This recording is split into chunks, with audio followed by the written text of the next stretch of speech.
Hello, and it's good afternoon now. My name is Dawn Levy with Berkshire Hathaway Home Services, Georgia Properties, and welcome to our webinar today, How to Buy a Home in Today's Market. I'm going to be sharing my screen here in just a minute. I will try and keep my eye open on the participants and see if you have any questions. Feel free to ask questions along the way. We will also have some time at the end for any additional questions you may have, or I'll have my contact information and you can contact me directly if you'd rather do that. In the meantime, I would just ask that everybody mute themselves just so we can minimize some background noise. And let me go ahead and share my screen and I will start the presentation.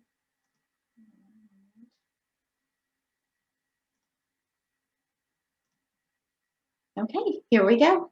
So buying a home in today's market is what we're going to be talking about today. And just really quickly, here's the agenda that we'll be going over today. The benefits to buying a home, the Atlanta housing market overview, the current state of the economy, home buying process, and then what you can do now to get started. So let's get going. And we'll start with the first thing, why buy a home? There's so many different reasons to buy a home. First of all, real estate is a solid investment. It's an opportunity to build equity that you wouldn't have if you are renting. Owning a home provides tax advantages, and I'm not going to go over those. If you are interested in learning more about that, I recommend you talk to your accountant and they can go over just those tax advantages that you would have as a homeowner versus a renter. You have stable monthly payments. So when you rent, your rent usually goes up year over year just because of cost of living, and that's usually what a landlord or a property owner will do. When you have a mortgage, usually, and most people are getting a 30-year fixed mortgage, what happens is that those payments are fixed over 30 years, so that your housing payment is not going to change from month to month or year to year like it would when you're renting. You get to build your credit. Owning a home is a great way to do that. You have freedom to make changes to your home that you can't do in a home that you don't own. And then it is cheaper over time than renting. When you rent, you're always going to have a housing payment. When you buy, especially if you are going to be there for the long haul, you will eventually pay off your mortgage, and then you don't have a housing payment, and that's something that you're never going to be able to achieve when you're renting. So if you are here on this webinar, you are looking at buying a home in the Atlanta area, and what a wonderful place to be. As you can see from this map, lots of people are moving to Atlanta. Of course, we have some people moving out of Atlanta as well. The red lines you can see here on this map are people moving out, but you can see the black lines are showing people moving into the Atlanta area. And as you can see, there's a lot more movement in than out. And, full transparency, this map is pre-COVID. So I do need to get an updated map. I do know that we're continuing to see lots of people moving from the Northeast, from the Midwest, from Florida, but also from California. People are moving to the Atlanta area. And Atlanta is predicted to be the 6th largest city in the nation by 2046. So what does that mean for you? So whether you're a current homeowner or you're looking to buy in the Atlanta area, it means that real estate is a solid investment and it's only going to appreciate over time. And having this many people, having this much movement and growth in our city is great for you long term when you're looking at real estate as an investment. So real quick, I'm just going to go over some numbers for the Metro Atlanta area in September 2020. I'm not going to go number by number here, but let me just show you here the active listings. So that's the homes on the market. There was a decrease of 36.6% over last year. And the new listings, these are the homes that came on the market in the month of September. They also declined 4.2%. and sales overall declined almost 13%. But if you look here at the average sale price and the median sale price, both those appreciated over 15% over last year. So that is huge. And we are currently standing right around 2 months of supply.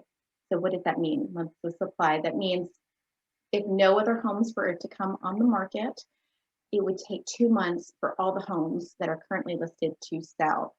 A healthy supply of homes is usually between 6 and 7%. So a 2 month supply indicates that we have very, very low inventory. And like I said, this is all as of September. And this is a quick snapshot here from the FMLS. This just shows us 7 days, the last 7 days, what the activity has been. You can see here at the top, the new listings. We had 1,681 new homes come on the market. We take this pending number, that's homes that are under contract, and then active under contract. These are homes that just went under contract and are in their due diligence period. If you add those two numbers together, pending and active under contract, we come at right at, where are we? 3,600, just under 3,600 homes that have gone under contract. And then we've had over 2,100 homes close. And what this snapshot shows you is that we have homes that are going under contract and closing at a faster rate than the homes coming on the market. So the question people keep on asking me is now a good time to buy a home? So let's talk about that. The first thing I want to talk about are the fixed mortgage rates, or just mortgage rates in general, really. They are at an all-time low. And this grid shows you, this is almost 50 years worth of mortgage rates. And it'll show you starting back here at 1972, we were at over 7% interest rates. And as you can see, they climbed as high as almost 17% in the early 80s. We come down here, 3, and if we look at today's interest rate, if this is 2.8, that's a national interest rate. I'll tell you our current interest rate for the Atlanta area in just a moment. But just for interest rates alone, yes, now is a wonderful time to buy because it gives you so much more buying power. In fact, when we look at the numbers, you could buy a home for $282,000 and have the same payment you would have had you bought a home for $250,000 last year. So you have so much more buying power. And like I said, that translates into $32,000 more buying power just at that price point. If you go higher in, you've got a higher budget, like we're looking at, if you had a $500,000 budget to work with last year, you would have $62,000 more dollars that you could add to your budget and still have the same payment with that low rate. Also, now is a wonderful time to buy because no matter what, we're still seeing home prices continuing to appreciate. As I showed you earlier on that snapshot from September, home prices, average sale and median sale have increased 15% over last year. These projections are on a national basis, but in the Atlanta metro area, we are seeing double-digit increases. So you can wait and the rates can go up and the price of the home could go up as well. So right now is the best time to buy. And here we go. This week's rates right now for a 30-year fixed mortgage rate, we're at 2.625. And this is for as of October 28th, 2020. So let's go over the home buying process and what it would look like to buy a home today. Your first step is you want to meet with a realtor. At this meeting, you're going to talk about the type of home you're looking for, your timeline, and create a plan to help you achieve your new home goals. And this is a really important step because your realtor is going to be able to really create a plan for you to make this as seamless and as smooth process as possible. the next step is going to be getting pre-approved. So you want to get pre-approved so you know what your buying power is. Also, getting pre-approved is going to help you a little bit later when you're making an offer. So once we know what kind of home you're looking for, what your goals are, and your budget, now we're going to look for homes. And this is lots of fun. Your realtor will schedule showings for homes that meet your criteria, as well as looking for off-market homes, which is really important right now since we have such low inventory. And what I'll tell you what I do for my clients is I set them up on the MLS and give them access to the MLS, which means that they are going to see homes in real time as they are hitting the market. And what's so important about that versus looking at homes on Zillow or Realtor.com or Trulia is that the MLS, like I said, it's in real time. Those other sites are syndicating to the MLS, and there's a lag and a delay in when they receive the information. And in a tight inventory market like we're in right now, you want to make sure that you can see homes as soon as they come on the market because they are going under contract so quickly. So once you find the home that you love and you're ready to make an offer, your realtor will work with you on putting that offer together. And there's a lot more to it than just the price. I'll go into more details on that a little bit later in this webinar. So once you make an offer, then there's the negotiation and contract. And I tell people all the time, when you're buying a home, it is not like you see on HGTV. You're not going to submit an offer and the sellers just come back and say, we accept. Usually you're going to go back and forth a few times before both sides agree to price and the terms. And once they do and everyone has signed off on the paperwork, that's when you go under contract. Under contract will start your due diligence period, and that's when you're going to have the home inspected and appraised and learn everything you can about it. We'll talk more about due diligence in a moment. Also, during this time while you're under contract, you'll be working closely with your lender on getting any additional information they need to help finalize the loan. And then finally, we come to closing. And closing is where you have the transfer of funds and ownership and you get the keys to your new home. And closing in Georgia are handled by an attorney. So it will be at a law firm handled by an attorney. That's a Georgia law. So let's talk about the mortgage a little bit. So like I said, after you meet with your realtor, you want to get pre-approved. And there are two different ways that people get this approval. There's what they call pre-qualification and there's pre-approval. A pre-qualification means you've talked to a lender and you've verbally told them how much money you make, what debts you have, basic banking information, but everything's just verbal and they're able to come up with a number that they would qualify for you to go buy a home. Now, pre-approval has gotten some information from you. They've looked at bank statements, they've pulled your credit, they've looked at tax returns, and they feel confident that you are qualified for a certain amount. When you have a pre-approval letter from a lender, it just makes you look like a stronger buyer because the lender's already done some background work on you and they have verified your credit worthiness. Whereas a pre-qualification, they haven't gone, those extra steps. It's a very surface approval. So I recommend a pre-approval. And again, because we're in a tight inventory market right now, having that pre-approval done up front will only help you when you're ready to move forward on a home with an offer. Then there's the mortgage application. That'll be filling out paperwork for the lender as well as any backup documentation that they need.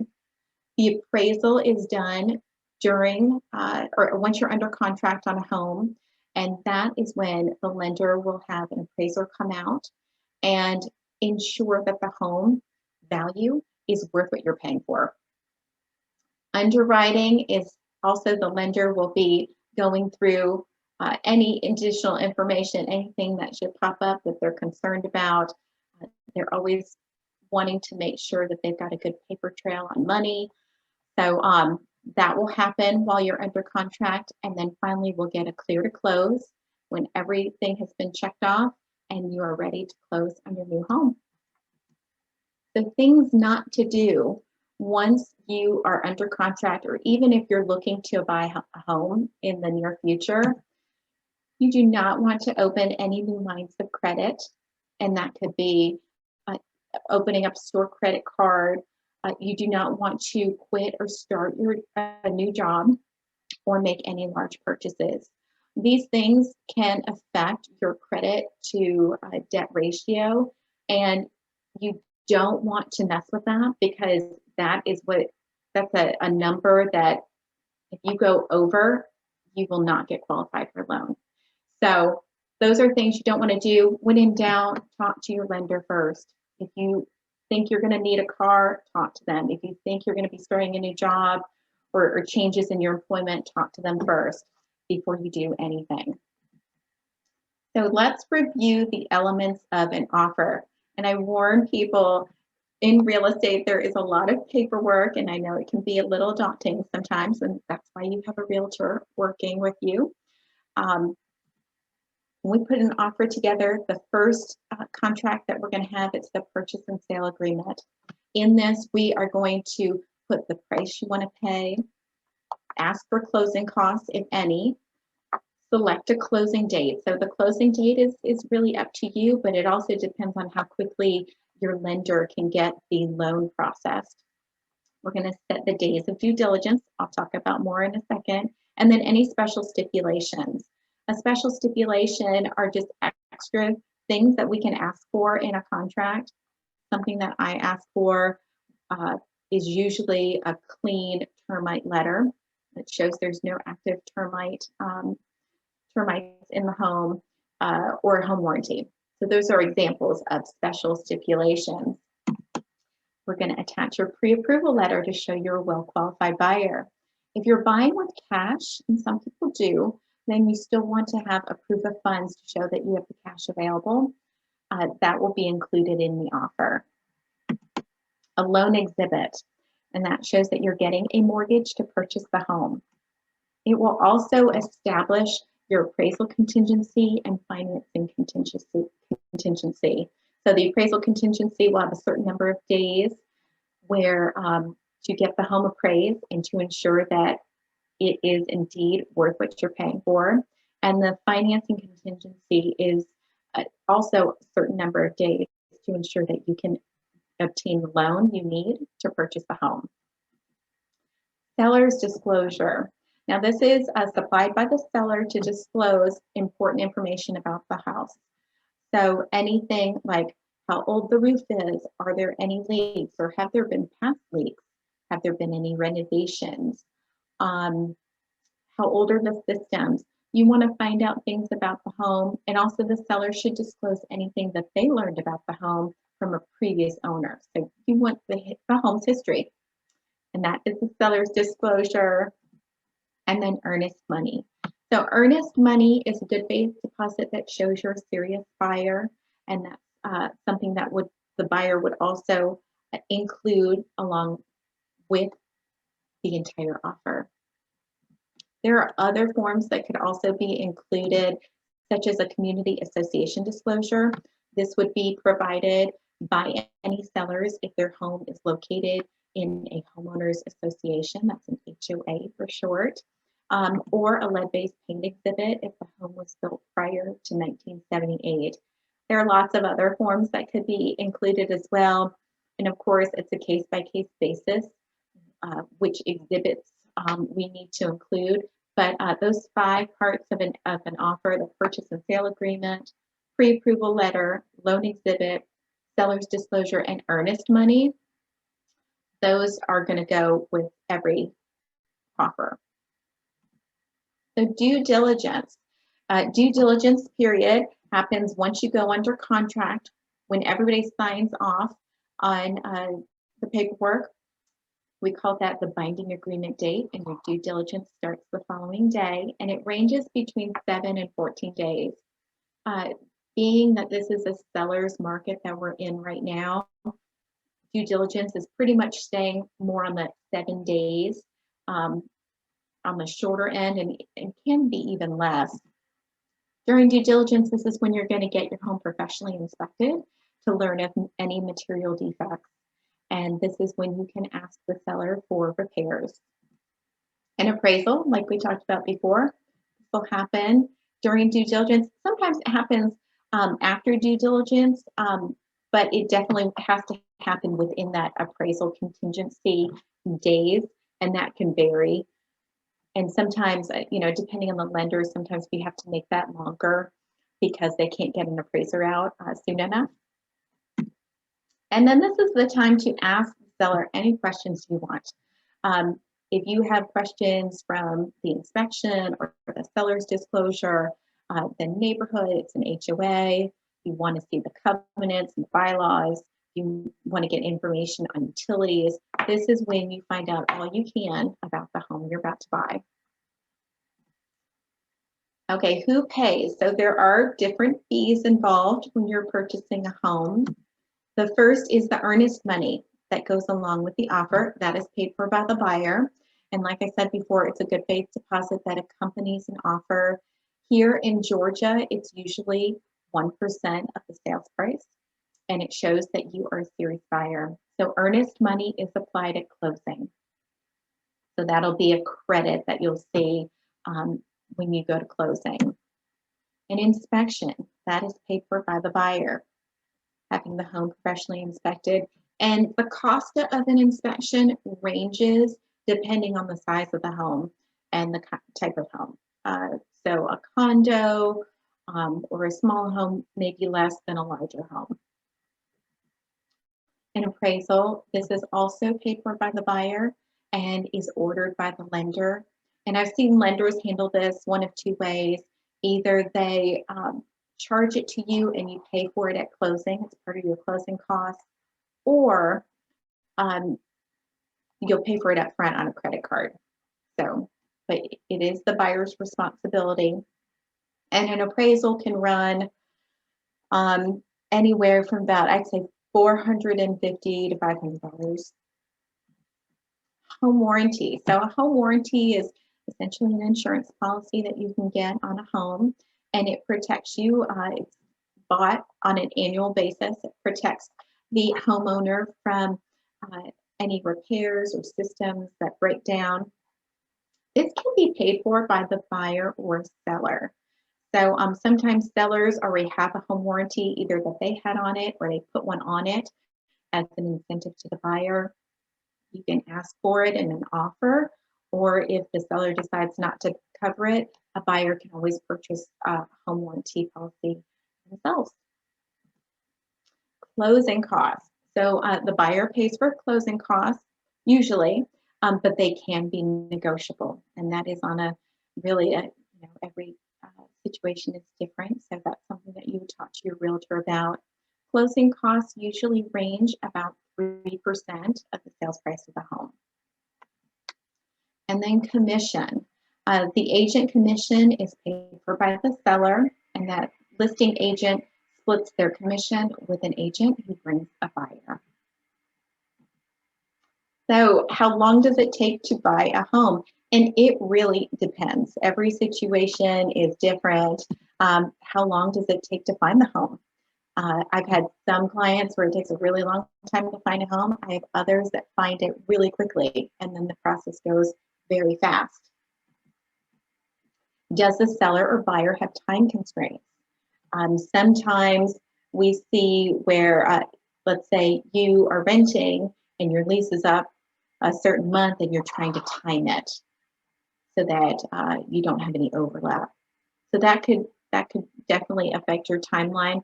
Sometimes the seller, though they're selling their house, they're also looking for a house at the same time, and they want to push the closing out. So it just depends how quickly you can get a mortgage. That will also determine how quickly you can buy a home and close. I'll tell you, with all my buyer clients, I talk to their lender when I'm writing the offer up, and I will ask them how quickly can they close. And because sometimes even the lenders get backed up and they can take a little bit longer than normal.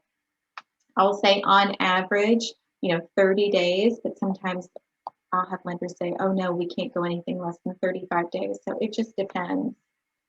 If you are looking at new construction, it usually takes anywhere from 6 to 9 months to build, and then weather can affect your timeline.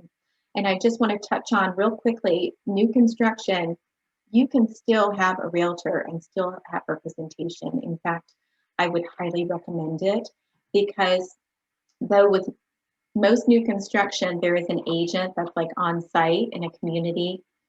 That agent is working for the builder and the builder's interest, and they want them to get as much money and they want the terms according to what the builder wants. So you still want to have representation. You want someone in your corner and making sure that the builder upholds their end of the contract. So if you are interested in new construction, make sure that you tell your realtor that when you meet with them, and they are happy to schedule showings for you, even though there is an on-site agent. You want to have that representation. And I forgot to say, when we talk about how long does it take to buy a home, on average, I would say 30 to 45 days once your offer, you've submitted an offer and it gets accepted, is usually when you can close. So however long it takes you to find the house, you can kind of tack that on. So what can you do now? There's plenty you can do. I tell people, create your vision.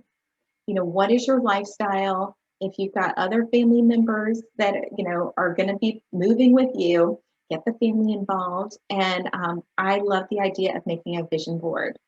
So think about where do you live? Do you want to stay in the same area you're in, or are you looking at a different area, different neighborhood? What's important to you? Is it the yard? Do you need more space? Is a basement a must? What are your must-haves and what are your, would like to have? And kind of create that vision. And so you know exactly what you're looking for. I always say you can't reach your goal if you don't have, a target. So this is really the target that you're putting together. Next, you want to meet with your realtor and share that vision. Schedule a strategy session with her so she can create a custom plan for you. And like I said, I have plenty of clients that I've been talking to for a long time, and I've known that their timeline's farther out. At least I'm getting to know them. I'm getting to see what the market is like in the areas that they're looking for. And we've actually been able to even adjust a little bit so that when they're ready, we know exactly what we're looking for. So meet with that realtor as your second step, and then finally talk to a lender and get pre-approved. You want to know what your buying power is, especially with these rates. They are never, they don't just hold steady, they're constantly moving. And while we expect the rates to stay low for a little bit, we don't know how long that's going to be. So you want to know what your buying power is. You want to gather all the necessary information you need so that you can move quickly. And then also, if you've got some time and maybe your credit score isn't the greatest, your lender can help give you advice and help you improve that credit score. A lot of times it doesn't take more than a few months to get it bumped up to where it needs to be. So, make sure you reach out and talk to that lender. If you don't have a lender, talk to your realtor. Your realtor knows a lot of great lenders that they've worked with and can recommend a few for you to call and at least, get a feel for and price out. So this is all I have for today. Thank you so much for joining me. And if you have any questions, I am looking in the chat box right now. Where is it? Chat. Here is my contact information, my cell phone. You can always reach me that way. Right here at Dawn Levy Realtor, that is my Facebook and my Instagram. Dwell with Dawn is my website. So I thank you so much for joining us today. If you have any questions, and maybe you don't have one today, maybe you don't have one tomorrow, but at any point, I'm happy to answer questions for you and talk to you one-on-one about your special situation. So thanks again.